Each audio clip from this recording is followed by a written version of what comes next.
안녕하세요. 저는 로덴 목장의 박준석 집사입니다. 제가 간증이란 걸 하게 될 거라고는 단 한 번도 생각을 못 해봐서 이 자리에 서게 된 지금 이 시간도 참 놀랍고 또한 감사드립니다.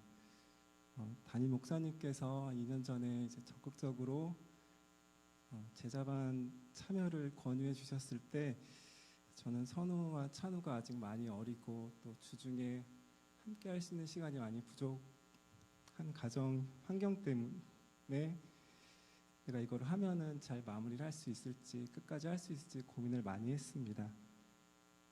고민하는 모습 보면서 주변의 집사님들께서 많은 조언해 주셨고요. 또 많이 싫었을 텐데 그래도 또 응원해준 홍여진 집사랑 선우, 찬우 그리고 또 우리 501호 전하은 친구한테 참 감사합니다. 저는 성경 공부 과정에서 제가 최선을 다했다고 감히 말씀을 못 드릴 것 같습니다. 성경 공부 준비와 말씀 읽기를 매일매일 하지도 못했고 회사 주차장에 출근 전 도착해서 몰아서 읽기도 했고 내어주신 과제는 그 제출 하루 이틀 전에 몰아서 한 게 대부분입니다. 하지만 어찌 보면 성경을 처음부터 제대로 읽어봤고 그동안 몰랐던 성경에 이런 말씀도 있구나 라는 생각되는 구절도 많았고 어떨 땐 잠자리에 들려는 아이들 잠 못 들게 하면서 이런 좋은 말씀이 있다 들려준 적도 몇 번 있었습니다. 제가 제자 3기 과정을 통해 접하게 된 성경은 제가 일부러 골라서 읽은 세상의 책들보다 제게 더 많은 것들을 얘기해 주었고 깨닫게 해주었습니다. 성경의 아주 작은 부분이나 작은 일부분 속에서도 제가 필요로 하는 말씀이 그 속에 있었고 그저 어렵고 멀게만 느껴졌던 성경이 이렇게 가깝게 느껴진 적은 처음이었습니다. 저는 모태신앙의 대대로 독실한 기독교 집안의 아들로 태어나서 성장하였지만 교회를 대부분 멀리 했었습니다. 어려울 때만 하나님을 찾고 기도하였던 철없고 어린 모습이 많았는데요. 그래도 교회라는 장소가 저에게는 조금씩 불편하고 편한 장소는 아니었습니다.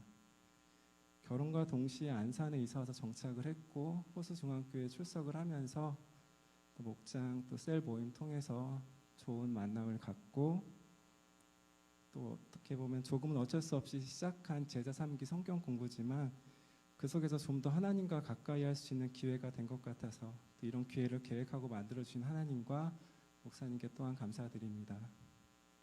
하나님을 멀리하면서 불신하고 또 원망하고 믿음이 흔들렸던 적도 정말 너무 많았는데 하나님께서는 저를 너무 많이 사랑해 주신다는 것을 시간이 가면 갈수록 많이 느끼고 또한 저에게 많이 보여주십니다. 지금 제가 누리고 있는 세상의 모든 것들이 하나님의 뜻이 아니면 이루어질 수 없는 것들이었고 매번 하나님께 원망과 불평만 많았던 제가 이제 매일 출퇴근 시간 찬송을 듣고 회사 틈틈이 감사의 기도를 드리고 있습니다. 감사의 기도를 하면 할수록 자꾸 감사할 일이 생겨서 기도하는 시간이 더욱 귀하게 여겨지고 있고요. 그리스도인의 생활은 하나님의 성품을 닮아가는 것이라는 저만의 확고한 신념을 갖게 된 것 같습니다. 끊임없이 기도하면서 또 순종하고 또 충성하면서 영적인 성장이 이루어진다는 것도 부족하지만 또 많이 깨닫고 있습니다.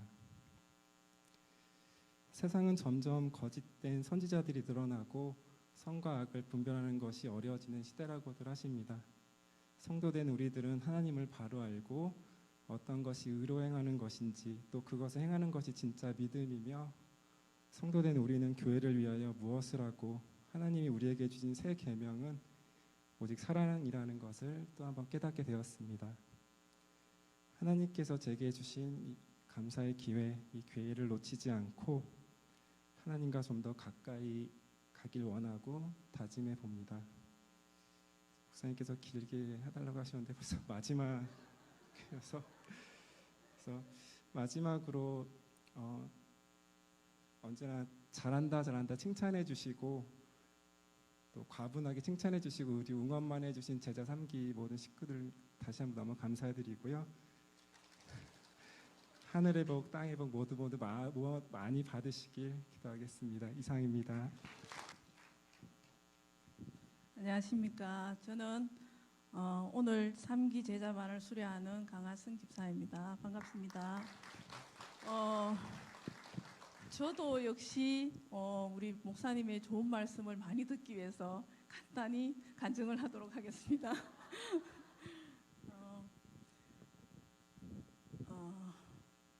제 많은 저를 구원해 주시고 또 저를 이곳까지 인도하여 주신 주님, 또 제자 훈련을 받았다고 하지만 여전히 많이 부족하고 모자라는 저에게 간증의 기회를 주신 하나님께 감사를 드립니다. 아멘. 간증을 하는 것이 하나님께 드려지는 또 다른 방법의 예배라고 저를 격려해 주신 목사님께 감사드리며 3기 제자반에서 훈련을 받는 동안 주님께서 주신 은혜와 축복에 대하여 감사의 예배를 드립니다. 간증을 준비하는 동안 2년여 제자 훈련 과정을 되돌려 생각해 보며 나의 신앙생활의 변화된 모습과 또 앞으로 걸어가야 하는 길에 대해서 또 주님과 나와의 관계에 대해서 정리하는 계기가 되었습니다. 지금 이 시간 주님께서 저의 마음과 또 생각과 입술을 잘 맡아서 이끌어 주시길 소망합니다. 이제 2년여의 제자반 3기 제자훈련 과정을 마무리하고 오늘 저희들이 수료식을 합니다. 솔직히 중반쯤에는 기간이 조금 긴 게 아닌가 생각도 했었지만 지금 이 자리에서 돌이켜보니 지나온 시간들이 참 짧게 느껴집니다. 다음 주부터 오후 1시에 무엇을 해야 할까 고민해야 할 만큼 제자반 수업은 참으로 소중하고 은혜로운 시간이었습니다.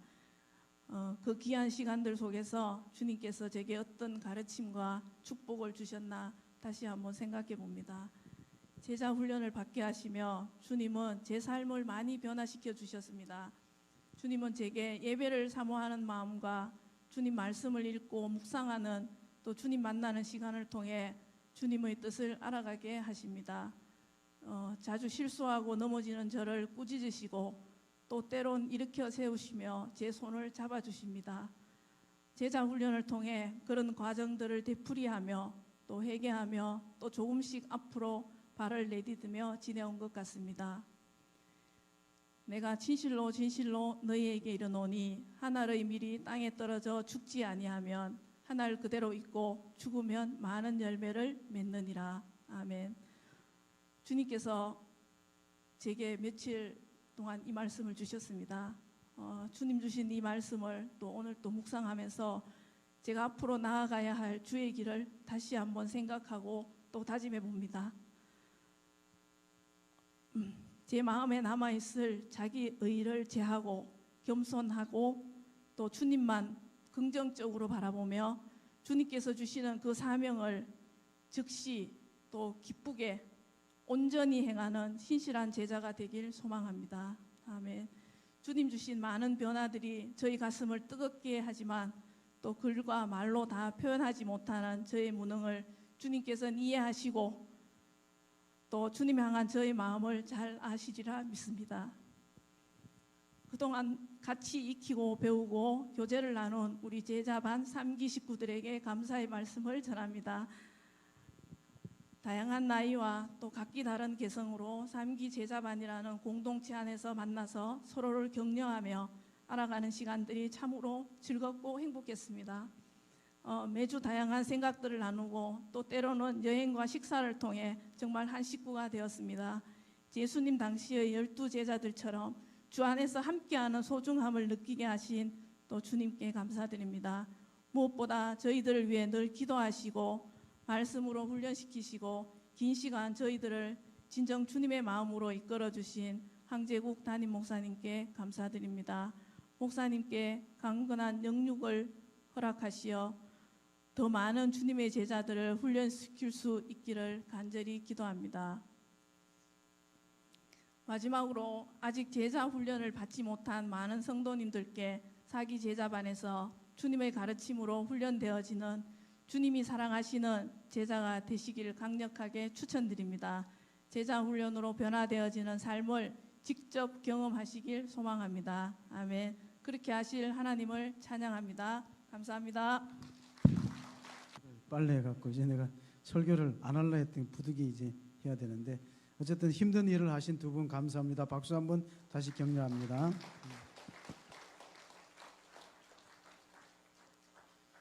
다음 주부터 1시에 뭘 할 거는 걱정하지 마세요. 봉사하시면 돼. 예. 예. 1시에 뭘 할까 자꾸 이 시간이 많이 남아서 걱정하실 것 같은데 우리 윤옥 집사님 하고 강하성 집사님 어디로 가시는지 알죠? 예? 아, 우승호 집사님. 잠깐 내가 요즘에 좀 우리 머리가 혼동스러워 했거든요. 자꾸 이게 남녀 구분이 안 되네. 남녀 구분이. 자, 윤옥 집사님하고 우승호 집사님은 어디로 가시는지 알죠?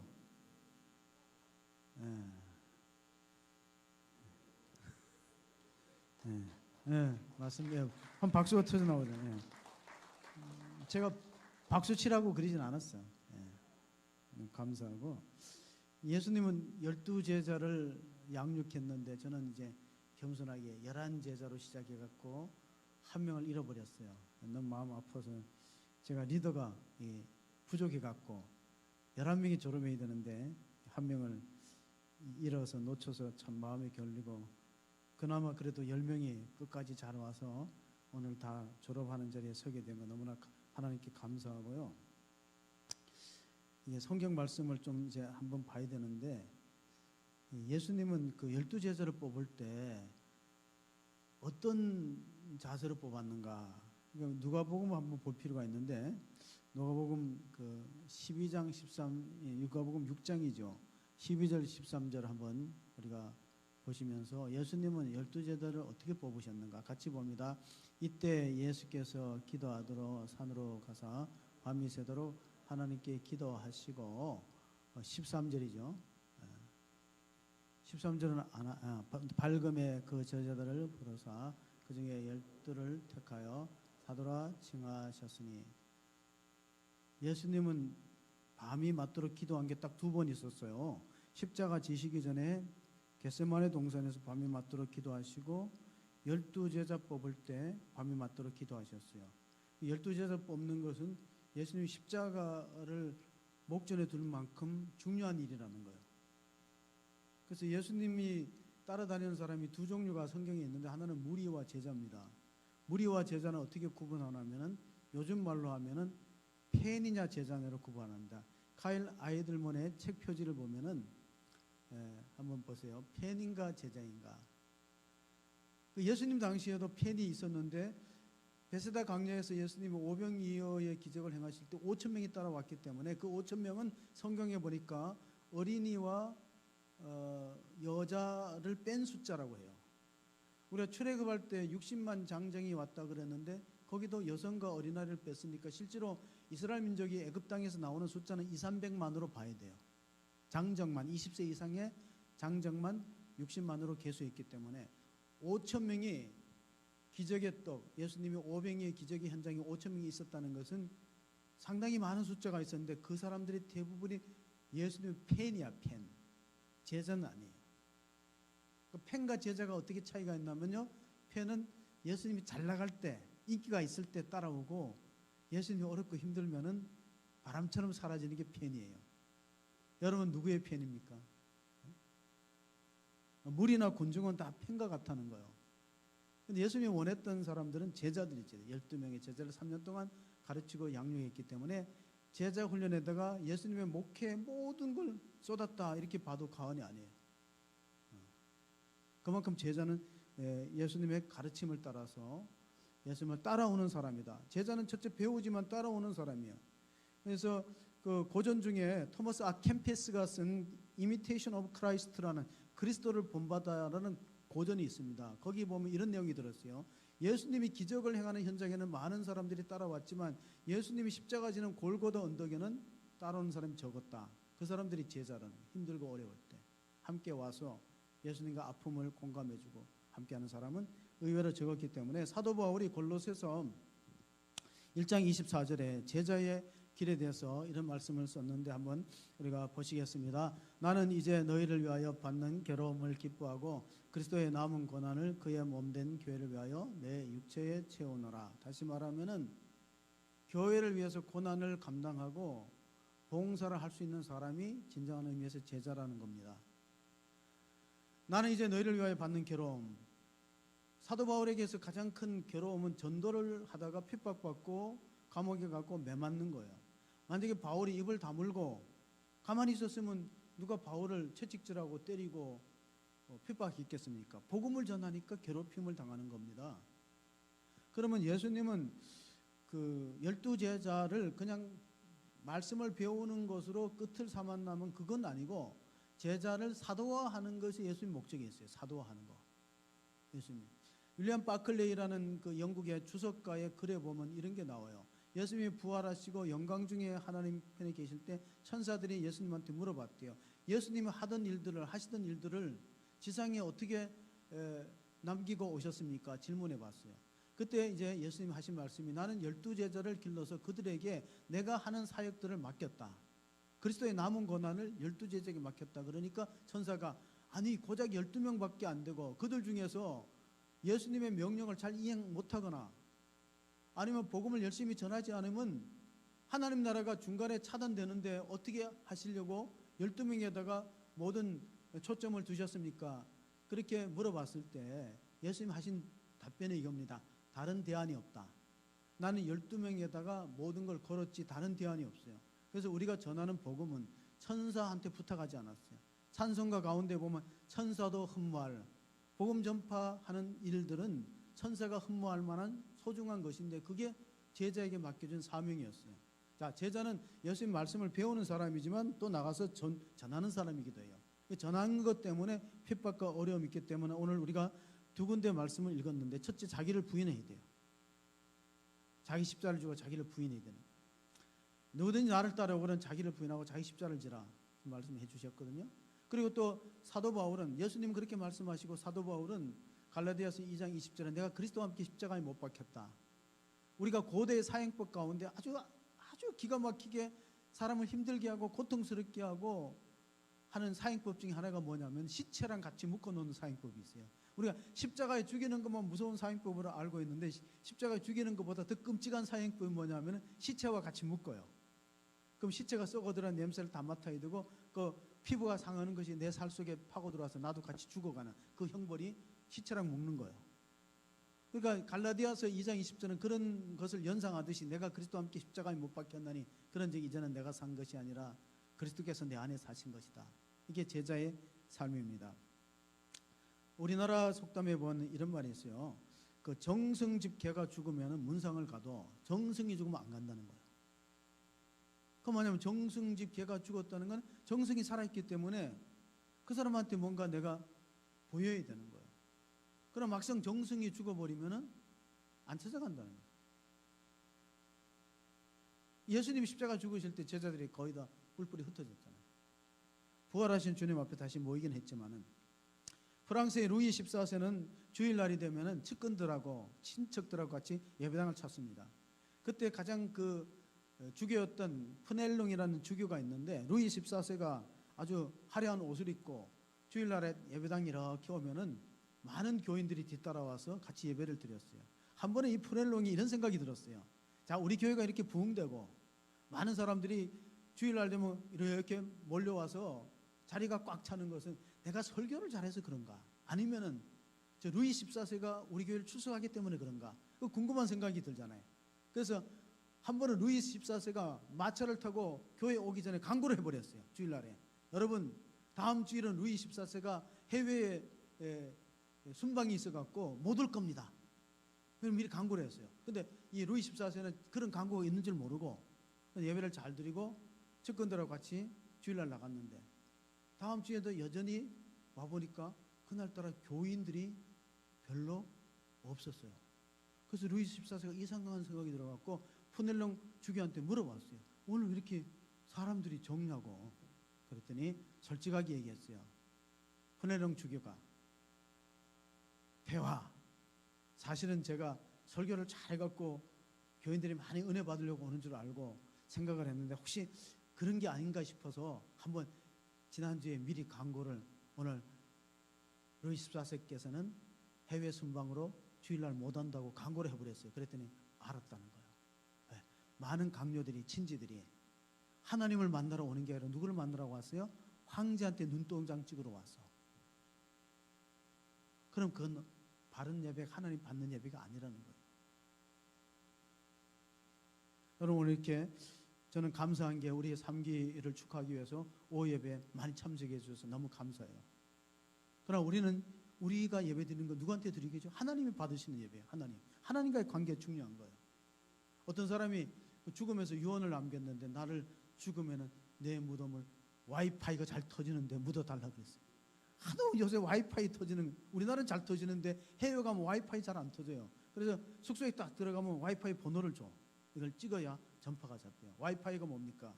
와이어리스, 선이 없다는 거. 와이파이 파이가 뭐예요? 피델리티, 충실도예요. 선이 없지만 전파를 잡을 수 있는 충실도. 이게 제자들에게 필요한 거예요. 왜냐하면 하나님과의 관계 끊어지면 안 되거든요. 우리가 와이파이가 안 터지면 답답하고 막, 우리는 지금 한국은 잘 터져요. 근데 다른 나라에 가면 잘 안 터집니다. 비싸게 뭐 요금을 그 데이터를 쓰든가 아니면은, 그런데 잘 안 터져요. 와이파이가 뭐예요? 선이 없지만은 와이어리스예요. 피델리티, 충실도. 그럼 하나님과의 통신이 안 끊어지는 게 바로 기도인데, 내가 십자가에 못 박혔다는 사람은, 십자가에 못 박힌 사람은 숨을 쉬려면 무릎이 살아있어야, 무릎이 튼튼해야 숨을 쉴 수 있어요. 자 보세요. 예수님 십자가에 못 박히실 때 양쪽 강도의 무릎을 로마 군병이 망치로 써서 부러뜨렸는데 예수님은 부러뜨렸을까요? 안 부러뜨렸을까요? 무릎을 안 꺾었어요. 왜? 이미 숨졌기 때문에. 그러면 왜 살아있는 사람은 무릎을 쳐서 부러뜨리냐면은, 이게 십자가에 있는 사람은 숨을 쉬려면은, 이 우리가 아는 십자가는 정확하게 묘사가 된 게 아니고, 실제 십자가 보면은 발 밑에 받침대가 있어요. 거기 받침대에 힘을 줘갖고 이렇게 해야 횡격막이 열려야 숨을 한 번 쉬고, 또 고통스러워 아프니까 빨래가 축 젖듯이 이렇게 되면 횡격막이 닫혀요. 근데 만약에 이건 무릎을 망치로 줘서 부러뜨리면 일어설 수가 없기 때문에 숨이 닫혀가지고 숨을 못 쉬어 질식하는 거예요. 질식하는 거. 그래서 기도를 뭐라고 부르냐면, 키에르케고르라는 철학자는 기도는 영혼의 호흡이라고 하는 거예요. 제자에게 가장 중요한 거는 영혼의 호흡이에요. 영혼의 호흡. 기도가 살아있어야 돼요. 기도가 줄이 끊어져 버리면은, 교회가 시험 드는 게 뭐냐면, 기도가 약하면 시험 들어요. 예수님의 마지막 부탁이 뭡니까? 겟세마네에서 시험에 들지 않도록 깨어 기도하라. 사람이 큰 문제 때문에 시험 안 들어요. 그 문제 때문에 남북관계 어떻게 할 거냐, 아니면 1억짜리 돈이 걸려갖고 시험 안 들어요. 사소한 걸로 시험 들어요. 시험이 들지 않도록 깨어 기도해야 돼요. 그러려면 무릎이 강해야 돼요. 무릎이. 자, 무릎이 강한 제자. 그래서 제가 어제도 말씀드렸지만은, 절대 앞으로 기도 열심히 하는 사람, 기도의 자리, 수요, 새벽, 심야기도, 기도의 자리를 잘 찾아야 돼요. 일꾼들이 기도를 안 하면 교회가 전반적으로 약해집니다. 기도 안 하는 교회는 약해지는 거예요. 자, 또 하나, 십자가에 못 박혔다는 건 뭐예요? 십자가에 못 박힌 사람은 뒤를 못 돌아봐요. 돌아볼 수 있겠어요? 십자가에 못 박히면 뒤 못 돌아봅니다. 그러니까 십자가에 못 박힌 사람은 앞으로 전진의 신앙이에요. 자꾸 뒤를 보고 과거를 자꾸, 저는 우리나라가 지금 발전하려고 성장하려면 너무 이 적폐청산에 매달리면 안 된다고 봐요. 너무 과거기 적폐청산하다 보니까 다른 나라는 잘 앞서가는데 경제가 자꾸 후퇴하잖아. 미래지향적이고 앞을 봐야지. 제자들은 앞을 봐야죠. 주님 뜻대로 살기로 했네. 주님 뜻대로 살기로 했네. 그 다음 뭐죠? 뒤돌아보지 말아야 돼요.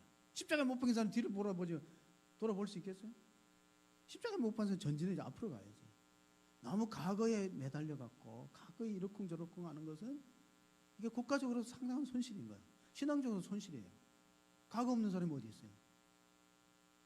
과거를 캐면요, 다 죄 허물이 있어요. 우리 간증하신 분들이 다 솔직히 고백했죠. 나는 예전에 이런 삶을 살았다.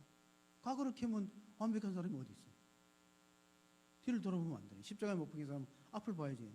그리고 십자가에 못 박힌 사람은 밑을, 땅을 볼 때가 언제나 하면요, 죽었을 때 땅을 보는 거예요. 고개가 탁 꺾이잖아. 살아있을 때는 위를 봐야지. 괴로울 때 주님의 얼굴 보라. 평화의 주님 바라보아라. 우리가 주님을 바라보고 주님을 향해서 걸어가는 제자가 돼야지. 자꾸 땅을 바라보고 땅에 치여서 땅에 매달려서 살아가면은 그건 영적으로 죽은 거예요. 십자가 못 박힌 사람이 땅을 딱 쳐다볼 때가 언제나 고개 탁 꺾이고 죽을 때예요. 제자의 길이 쉽지는 않습니다.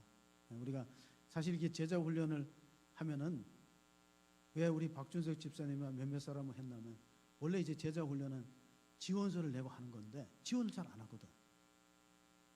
자, 지원을 하겠다는 마음이 드는 분들 한번 손 들어보세요. 별로 없잖아. 나 제자가 되겠다고 지원하는 분, 예, 누가 손 들었어요? 예? 아, 아멘, 할렐루야, 감사합니다. 박수 한번 주세요. 예. 아유, 신복동 원사님이 제자반을 하겠다고 손을 드니까 내가 천군 만마를 얻은 것 같아. 아이고, 할렐루야, 감사합니다. 아주 탁월한 선택이에요. 그래 안 하면 이제 막 강제로, 예, 지원을 안 하면 뭐 하죠? 군대에서 지원 안 하면 무슨 병을 뽑아요? 차출병을 뽑아야 돼. 예, 지원. 저기 차출될 사람들 좀 있네. 자수하여 강명 찾자. 자, 손 들어보세요. 자수하여 강명 찾자. 저기도 몇 사람 있잖아요. 그래서 이제 12명은 겸손하게 우리가 나는 예수님만큼 능력이 없으니까 10명이나 11명을 모아야지. 근데 이게 지원서를 써서 기다리면요, 한 달이 지나도 10명이 안 채워져. 어쩔 수 없이 권면하고 부탁하는 거죠. 사실 어떻게 보면은 장시간 이제 훈련을 받기 때문에 마음에 부담이 있을 수 있어요. 내가 했다가 아이고 뭐 중간에 빠지도 못하고 뭐 숙제나 이런 건 전혀 부담 가질 필요 없어요. 어차피 우리가 주일날 교회 오는 건데, 그리고 숙제를 내도 이게 다 감당할 수 있을 만큼 시험을 어떻게 한, 성경에 보면 시험을 감당치 못할 시험을 안 주잖아요. 성경에 그래 나왔는데 절대 어려운 시험 안 낸다고. 그러니까 지원해서 훈련 받으면 뭐가 좋냐면 내가 강해져요. 오늘 우리가 이제 코로나가 우리 삶을 상당히 위험하거든요.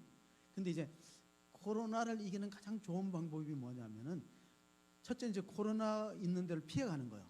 코로나 있는 데 피해가는 거. 그래서 방역을 하거나 피해가는 건데 더 좋은 방법이 있어요. 면역력이 아주 뛰어나 버리면요. 그러면 마스크만 쓰고 다 다녀도 돼. 면역력이 아주 뛰어난 사람은요, 왔다 가는 거예요. 왜냐면 들어와도 그 침투하지 못하니까 면역력이. 근데 이제 그걸 조사를 해봤대요. 조사를 해보니까 A형하고 B형하고 AB형하고 O형이 있는데, 여태까지 이제 코로나가 상당히 많은 시간 동안 이렇게 지구촌을 휩쓸었기 때문에 학자들이 그걸 조사를 해본 것 같아.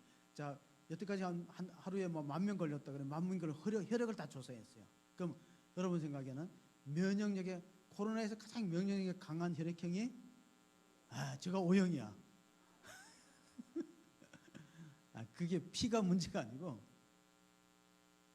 신앙의 면역적 근육이 있어야 돼요. 고난과 환난과 핍박을 당할 때 견뎌내고 이겨낼 수 있는 면역력이 있어야 되는데 그게 제자 훈련이에요. 왜 제자 훈련이라는 말을 쓰냐면요, 제자가 영어로 디사이플인데 그 훈련이라는 단어는 디시플린이에요. 그러니까 똑같은 거예요. 제자나 훈련. 그러니까 훈련이 돼야 제자고, 또 제자는 반드시 훈련이라는 과정을 겪어야 되는 겁니다.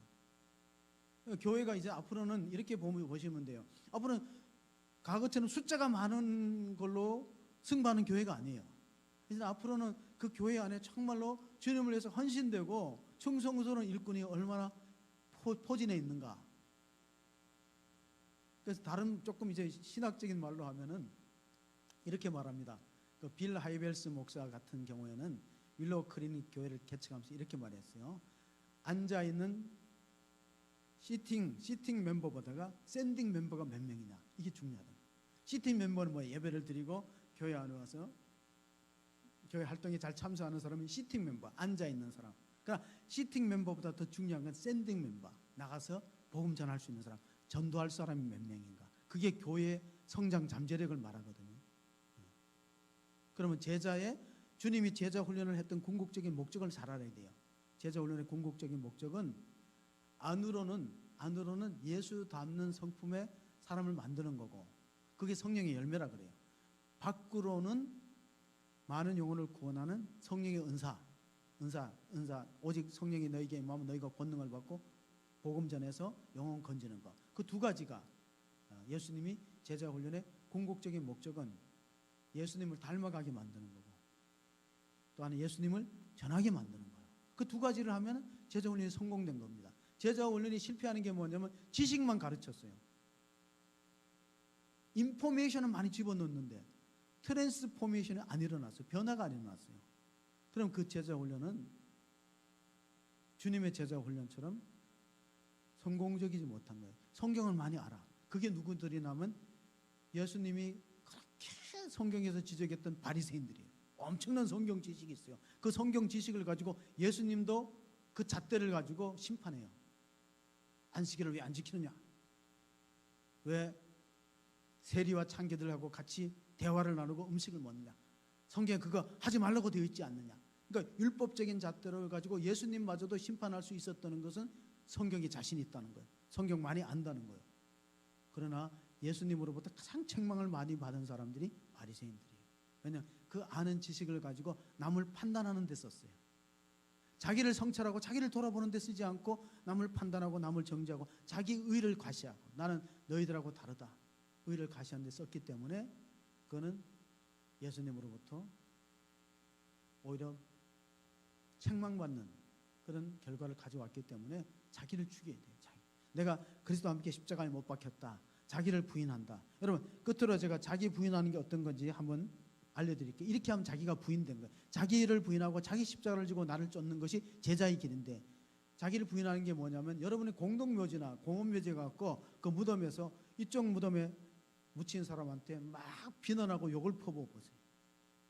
그리고 저쪽 무덤에 있는 사람한테는 아주 칭찬하고 찬사와 막 아주 극찬을 해보세요. 반응이 있을까요? 없을까요? 그거 죽었다는 거예요. 그리스도 안에 죽었다는 거예요. 내가 그리스도와 함께 십자가에 못 박힌 사람 그거요. 칭찬한다고 우쭐하지도 않고 비난한다고 해서 빨끈하지도 않고 뭐라고 해도 그냥 주님만 바라보고 자기 중심을 지키고 가는 사람이 제자예요. 그거 결코 쉽지 않아요. 사람은 누구나 건드려 보면 성질이 다 있는 거예요. 그게 죽어야 돼. 그 죽는데 시간이 얼마 걸리느냐? 사람마다 차이가 있어요. 야곱은 그거 죽는데 한 20년 걸렸어요. 야곱이. 그래서 야곱이 이름이 이스라엘로 바뀌어요. 근데 요셉은 착하니까 13년밖에 안 걸려요. 요셉은 착한 사람이잖아요. 요셉은 부모에게 순종적이잖아. 유순한 사람은 17살에 가갖고 30살에 이집트의 총리가 돼요. 그러니까 한 13년 만에 많이 예수님을 닮아갔어요. 그럼 여러분은 나는 한 몇 년 걸리면 예수님 좀 비슷하게 닮을 것 같아요. 네? 네? 50년? 네. 찔러보면 알아. 화를 돋궈보면 알아. 빨끈하는지. 그 야곱은 한 20년 걸렸잖아요. 이스라엘과. 유치한이라는 사람이 시를 썼는데 바위라는 시. 내 죽어서 하나 바위 되리라. 희로에 움직이지 않고. 그 뭐 그런 시가 있어요. 예. 청마 유치환이라는 시인이 있어요. 여러분 다 학교 다닐 때 배웠는데 이제 뭐 세파에 시달려갖고 다 잊어먹었는데 청마 유치한 바위 희로에 움직이지 않고 그냥 굳건하게 서 있는 이런 분들은 다 기독교적인 신앙을 가지고 시를 쓴 거예요. 바위처럼 흔들리지 않는다. 그 시 제목이 바위거든요. 근데 바위가 누구냐면 베드로예요. 베드로 이름이 바위거든. 반석. 우리가 페트라라는 말을 이제 요르단에 가면 듣는데 페트라가 그 베드로란 뜻이에요. 그건 요르단 말로 페트라고 반석이고 바위인 거예요. 그러니까 움직이지 마라. 딱 중심을 잡고 흔들리지 않고 굳건하게 서서 교회를 안정되게 하는데 우리 3기 제자번이 귀하게 쓰임 받기를 주의 이름으로 축복합니다. 아멘. 하나님 아버지 감사합니다. 오늘 이렇게 3기 제자반 수료의 식을 갖게 해주시고 하나님이 긴 시간 동안 말씀으로 양육하고 훈련하고 교제했던 우리 상기들이 이름 없이 빚도 없이 그리스도의 몸된 게 충성스러운 일꾼으로 세워 주시옵소서. 그리스도의 남은 고난을 위하여 내 육체에 채울 수 있는 시시한 제자로서 주님 뒤를 따라서 자기를 부인하고 자기 십자가를 지고 주님을 쫓아갈 수 있는 그러한 삼위생들 되게 하시고 또 그 전에 우리가 1기, 2기 졸업생들과 좋은 관계 속에서 서로 협력하여서 몸된 교회를 잘 섬길 수 있는 축복을 주시고 또 나가서 4기 제자분들을 잘 하나님께서 세워주시옵소서. 모든 영광 주님 홀로 받아주시기를 원하옵고 우리 구주 예수 그리스도의 이름으로 감사하며 기도합나이다. 아멘. 잠시 보시도록 하겠습니다.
멈춰없이 강물에 한들 한들 흘러내려가는 그 상자를 보며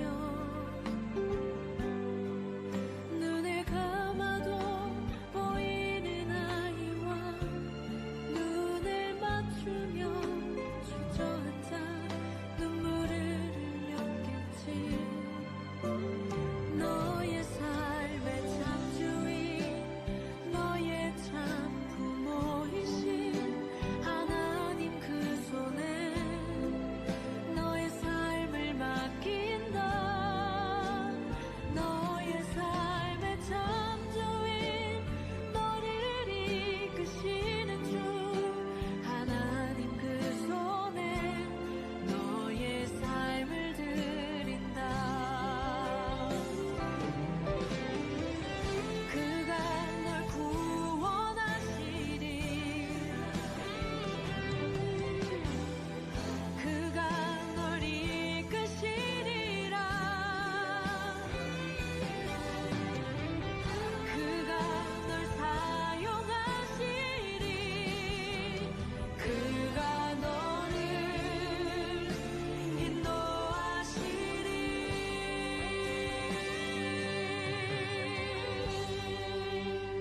너의 삶의 참 주인.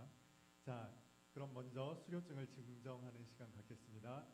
2020-1호 강하승 집사님 앞으로 나와서 수료증 증정하겠습니다. 이름 강화승. 이의 사람은 이 말씀으로 교회를 섬기는 귀한 일에 지체로 부름을 받아 LTC 제자반 전 과정을 수료하였으므로 이 증서를 수여합니다.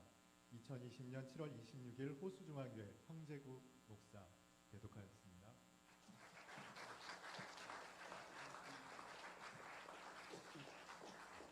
이어서 계속 나와주시면 감사하겠습니다. 2호 김영란. 내용은 이하 동문입니다. 네. 이어서 김인기. 내용은 앞서 동일합니다. 축하합니다. 이름 박준석. 네, 내용은 이하 동문입니다. 이름 박화미. 내용은 이전과 같습니다. 이름 서동숙. 내용은 전과 같습니다. 그리고 우승오. 네, 내용은 전과 같습니다. 축하합니다. 좋습니다. 이름 윤정인. 내용은 전과 같습니다. 이름 이옥선.